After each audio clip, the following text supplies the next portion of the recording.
সবাইকে স্বাগত জানিয়ে আজকের ভোরের আলো নিউজের বিকেলের খবর শুরু করছি। প্রথমেই যাওয়া যাক শিরোনামে। বৈশ্বিক সন্ত্রাসবাদ সূচকে উন্নতি করেছে বাংলাদেশ। শেখ হাসিনার জন্য ভারত ঠিক কত দূর যেতে রাজি।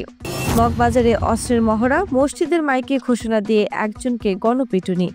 অবৈধ বাংলাদেশিদের ফেরত পাঠাবে যুক্তরাষ্ট্র। ওয়ানডে থেকে অবসরের ঘোষণা মুশফিকের। এবং মৃত্যুর পর ইসলামী রীতিতে কবর চান কবির সুমন।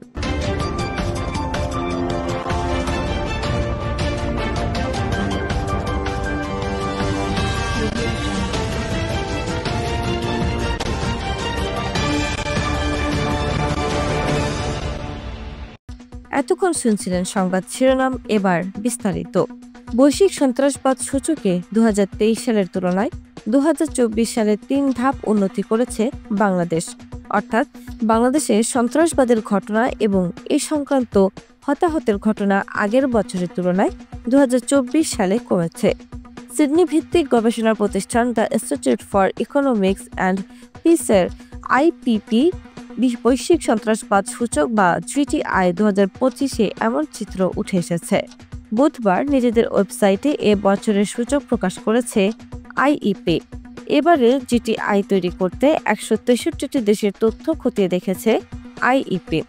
GTI 2025-এর প্রতিবেদন বিশ্লেষণ করে দেখা যায় এবার বাংলাদেশের অবস্থান 35তম, স্কোর 3.03। আগের বছর বাংলাদেশের অবস্থান ছিল 32তম। সন্ত্রাসবাদ কমায় আগের বছরের তুলনায় এবার বাংলাদেশ GTI-এ 3 ধাপ উন্নতি করেছে। গত বছরের 5 আগস্ট সন্ধ্যায় শেখ হাসিনা যখন দিল্লির উপকণ্ঠে হিন্ডন বিমান ঘাঁটিতে এসে নামেন, ভারতের ধারণা ছিল এটা একটা স্টপ ওভার আর তার মেয়াদ বড় জোর 6 থেকে 7 ঘন্টার জন্যই। সেই ভুল ভাঙতে অবশ্য দিল্লির সময় লাগেনি। 6 মাস পেরিয়ে আজ 7 মাসে ঠেকলেও তাকে এখনও পাঠানো সম্ভব হয়নি তৃতীয় কোনো দেশে, এবং রাষ্ট্রের অতিথি হিসেবে তিনি আজও ভারতেই অবস্থান করছেন। তবে একটা প্রবল অনিশ্চয়তার মধ্যে এতদিন কেটে গেলেও তাকে নিয়ে ভারত কি করতে চাইছে আনুষ্ঠানিকভাবে তার বিন্দুমাত্র কোনো আভাস দিল্লি কিন্তু দেয়নি। অতিথি হিসেবে থাকলেও তিনি এখনও কিন্তু ভারতের রাজনৈতিক আশ্রয় পাননি। তাকে সোশ্যাল মিডিয়াতে দলের নেতাকর্মীদের উদ্দেশ্যে ভাষণ দিতে অনুমতি দেওয়া হচ্ছে, এটাই যেমন ঠিক তেমনি গত মাসের ভারত কিন্তু শেখ হাসিনার বক্তব্য থেকে নিজেদের দূরত্বও বাড়িয়েছে। রীতিমতো বিবৃতি দিয়ে ভারত জানিয়েছে শেখ হাসিনা যা বলছেন তা পুরোপুরি ইন্ডিভিজুয়াল ক্যাপাসিটিতে বা তার ব্যক্তিগত পরিসর থেকে বলছেন। এর সঙ্গে ভারতের অবস্থানের কোনো সম্পর্ক নেই।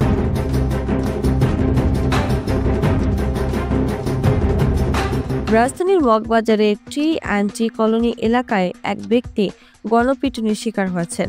বুধবার রাত 8টার দিকে এই ঘটনা ঘটে বলে হাতিরঝিল থানার ভারপ্রাপ্ত কর্মকর্তা মোহাম্মদ রাজু জানিয়েছেন। গণপিটুনিতে আহত মাহফুজুর রহমান দীপু শীর্ষ সন্ত্রাসী সুব্রত বাইনের সহযোগী বলে পুলিশের একটি সূত্র জানিয়েছেন। তাকে ঢাকা মেডিকেল কলেজ হাসপাতালে প্রাথমিক চিকিৎসা দেওয়া হয়েছে। পুলিশের ওই সূত্র জানায় T&T কলোনি এলাকায় রাত 8টার দিকে একদল লোক অস্ত্রের মহড়া দিচ্ছিলেন।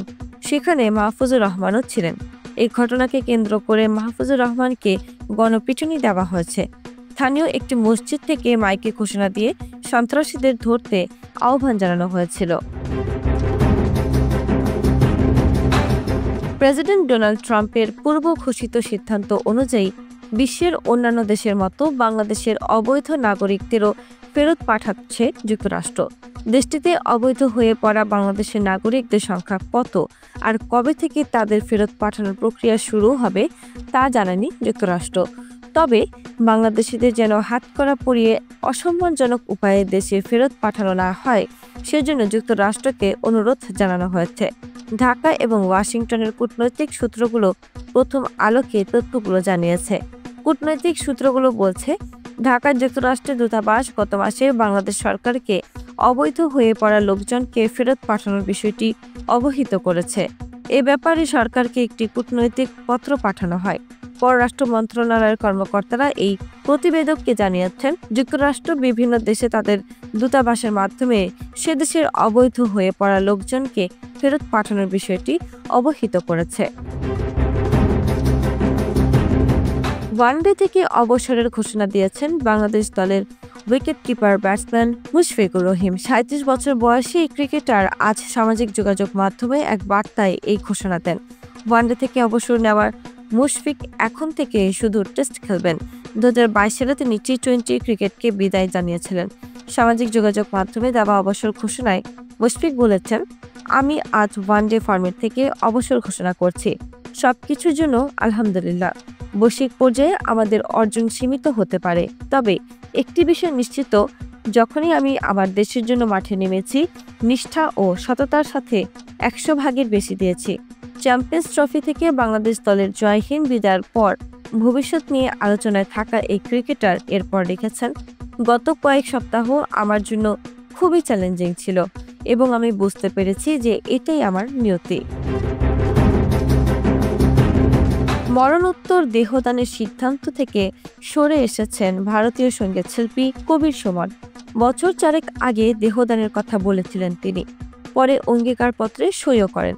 বুধবার এক ফেসবুক পোস্টে কবির সুমন লিখেছেন, রমজান মোবারক।